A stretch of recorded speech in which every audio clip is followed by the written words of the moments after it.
problema dos três corpos da trilogia Lembrança do Passado da Terra, os Trissolarianos são uma espécie alienígena inteligente que, apesar de habitar um planeta que orbita um sistema estelar caótico, possui uma tecnologia muito avançada em comparação com a humana.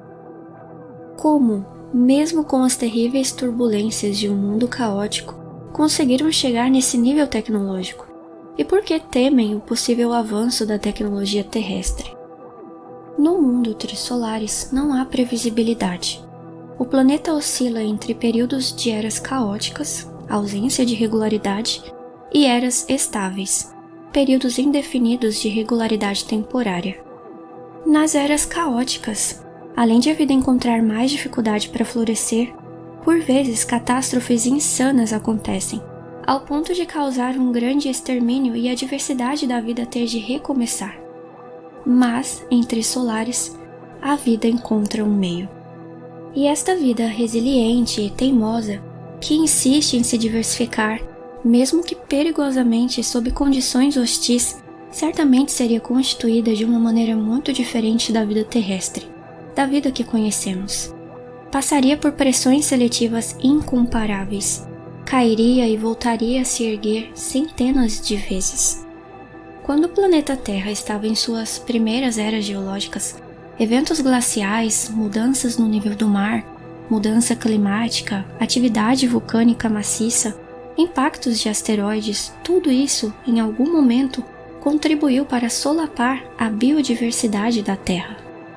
Assim como em Trissolaris, a vida teve de recuar e depois se reerguer, diversificando-se e adaptando-se a novos cenários, evoluindo de acordo com as novas condições. As condições em Trissolaris favorecem o surgimento de uma capacidade biológica única, a desidratação. Com a desidratação, toda a água é expelida do corpo, que vira uma espécie de couro dobrável, com as fibras e até o esqueleto amolecido.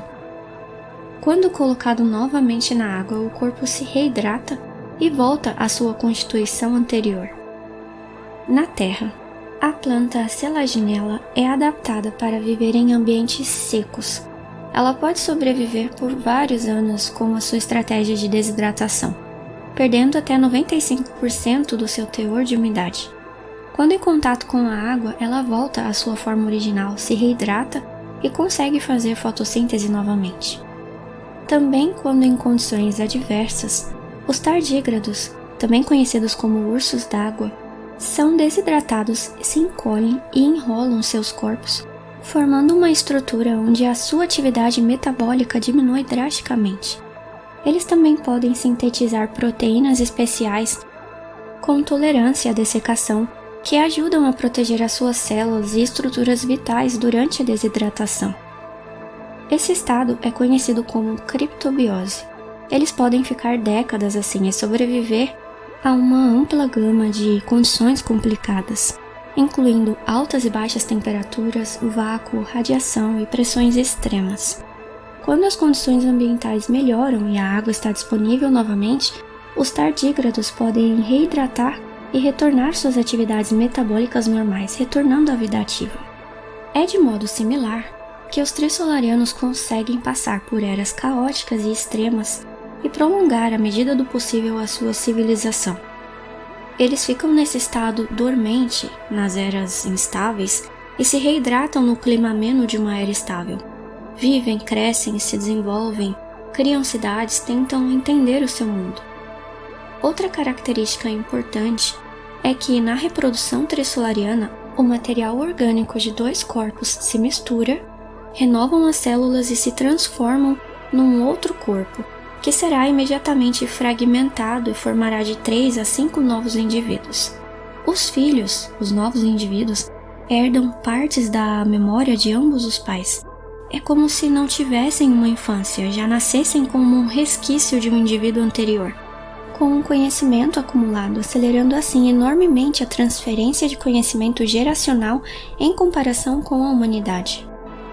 Com a comunicação direta, eles também ficam muito mais à vontade com o conhecimento informático. Tanto que produziram de fato o primeiro computador não a partir de componentes eletrônicos ou mecânicos, e sim com indivíduos trabalhando de forma extremamente coordenada, sendo possível fazer cálculos maiores mesmo sem ter um conhecimento em eletrônica. Com esses fatores combinados e uma existência muito mais antiga do que a humana, os trissolarianos conseguem desenvolver tecnologia. Mas o progresso não é linear e nem rápido. Em algumas circunstâncias, desidratar não é o suficiente para sobreviver. Diversas vezes, alguma calamidade traz o colapso de toda uma civilização, e assim precisam recomeçar do zero, tendo à sua disposição apenas alguns registros de como foram as civilizações anteriores. Com o tempo, a semente da civilização é lançada mais uma vez e ela ressurge. A vida encontra um meio. Esse processo de queda e ressurgimento, seja a partir de uma drástica redução de indivíduos ou da absoluta obliteração da civilização, se repetiu pelo menos 200 vezes, o que implica uma quantidade enorme de tempo. Os trissolarianos têm uma existência muito remota em comparação com a humana, e habita trissolares há tempos imemoriáveis. Em um dos episódios mais destrutivos do seu planeta, o Grande Rasgo, foram necessários mais de 90 milhões de anos para o processo de surgimento de uma nova civilização se completar. O Homo sapiens está na Terra por volta de apenas 200 mil anos. Mas com essa diferença significativa, por que os trissolarianos temem o avanço do conhecimento humano? Para eles, o conhecimento foi construído arduamente, levou imenso tempo, sofreu retrogresso e não passou por saltos de explosão tecnológica, ou seja, o conhecimento quando avançava era de maneira constante e a passos lentos. A humanidade tem a vantagem não só de um mundo estável, como desfruta de maneira muito mais significativa de liberdade, e a liberdade é crucial para a inovação. O próprio método científico só se desenvolve a partir de uma mentalidade de maturidade e tolerância à diversidade de pensamento, usando como critério fundamental a apuração de evidências e dos fatos, e não do que uma mente ou grupo ditam como verdade. O progresso ocorre a partir do conhecimento disperso, de fatores imprevisíveis, da diversidade dos esforços, e tal cenário só é possível com liberdade. Construir uma sociedade que ignora isso e toma partido de um plano único, gerido de acordo com um poder centralizado, tende à estagnação ou a um progresso muito mais lento. Um plano único é justamente o que mantém uma sociedade estanque, pois não permite o florescimento de planos individuais diversos que, pela natureza do conhecimento limitado, trazem à tona novos resultados imprevisíveis, que servem melhor ao bem-estar geral e à melhoria do padrão de vida. É por esse motivo que sociedades humanas, que tentam centralizar a economia e outros aspectos da vida, conseguiram, na prática, produzir catástrofes humanitárias. Quando não há diversidade de pensamento, um grupo humano tem dificuldade de avançar. E quanto menos contato um grupo tem com outros grupos, menor é a chance de esse grupo compartilhar descobertas, novos modos de vida e contribuir com o conhecimento disperso. Os povos de ilhas isoladas em mares do mundo todo foram eliminados das interações culturais necessárias para que participassem dos avanços tecnológicos gerais da raça humana. Os povos nativos das Ilhas Canárias eram de um grupo caucasiano que vivia no nível da Idade da Pedra quando foram descobertos pelos espanhóis no século XV. O mesmo aconteceu com aborígenes australianos no seu continente insular, isolado do outro lado do mundo quando os britânicos chegaram. O isolamento, ou seja, menos contato com diferentes povos tentando diferentes práticas, é um empecilho em termos de desenvolvimento. Não há uma miríade maior de interações humanas que cultivam diferentes hábitos e se influenciam pela seleção dos melhores hábitos.